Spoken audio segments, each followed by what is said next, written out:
আমি 1980 চনৰ 22 মাৰ্চ তাৰিখে এই বিদ্যালয়ত জইন কৰাৰ পিছত আহি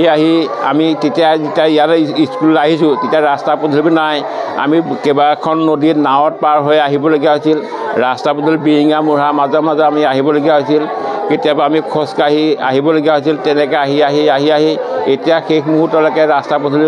ভাল হ'ল স্কুল পকী ঘৰ হ'ল আমি এইখিনি পালোঁ যথেষ্টখিনি আমি পালোঁ এইখিনি আহোঁতে আমি যথেষ্টখিনি আগত কষ্ট ত্যাগ কৰিবলগীয়া হৈছিল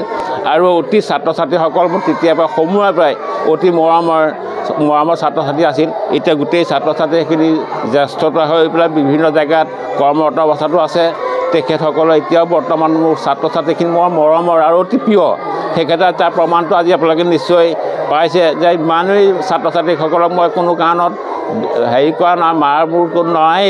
এটা সৌহাৰ্দ্য যে গুৰু শিষ্যৰ মাজত যেনেকৈ আহি কোনোবা সময়ত মোৰ কাৰণতো ধৰে সেই টাউনৰ ছোৱালীখিনি আহি তথাপিতো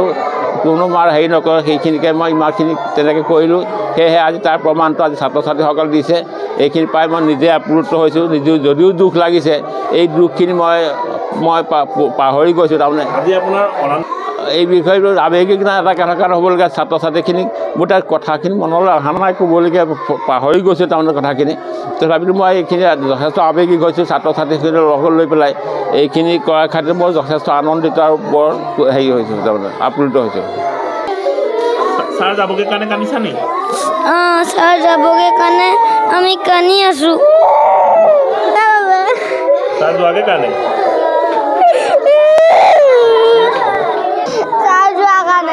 যোৱাৰ কাৰণে তোমাৰ নামটো কি নমস্কাৰ মোৰ নাম শ্ৰী ৰক্তিম বৰা ছাৰে খুব মৰম কৰিছিলে নি কৰিছিলে কেনেকৈ কান্দিছা কান্দি আছা ছাৰ যোৱাগৈ দেখি ছাৰে পঢ়ুৱাইছিলে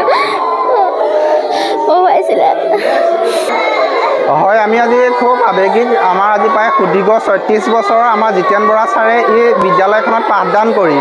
এই পিছপৰা অঞ্চলৰ এটা নতুন অগ্ৰগতি দিবলৈ সক্ষম হ'ল তেখেতে আৰু দেখিছে আমাৰ ছাত্ৰ ছাত্ৰীসকল আজি শকত ভাগি পৰিছে এই অঞ্চলটো যি সময়ত যোগাযোগ ব্যৱস্থা নাছিল সেই সময়তো ছাৰে একাঠু পানীত পৰিয়ে আমাক শিক্ষা বিলাইছিলে অঞ্চলটো আজি স্কুলখন এটা বেলেগ পৰ্যায়ত আমাৰ আছে গোলাঘাট জিলাৰ ভিতৰতে আৰু তেখেতৰ সুস্বাস্থ্য কামনা কৰিছোঁ অনাগত দিনত জিতেন ছাৰৰ আদৰ্শৰে প্ৰত্যেকজন শিক্ষকেই গাঁওসমূহত খুব সুন্দৰভাৱে পাঠদান কৰি যাওক আৰু গুৰু শিষ্যৰ যিটো মৰম এইটো যেন সদায় বৰ্তি ৰাখক আমি জিতেন ছাৰৰ সুস্বাস্থ্য কামনা কৰিছোঁ তেখেতে অনাগত দিনত সুস্থ হৈ থাকক আমাৰ মাজত সদায় জিলিকি থাকিব তেখেত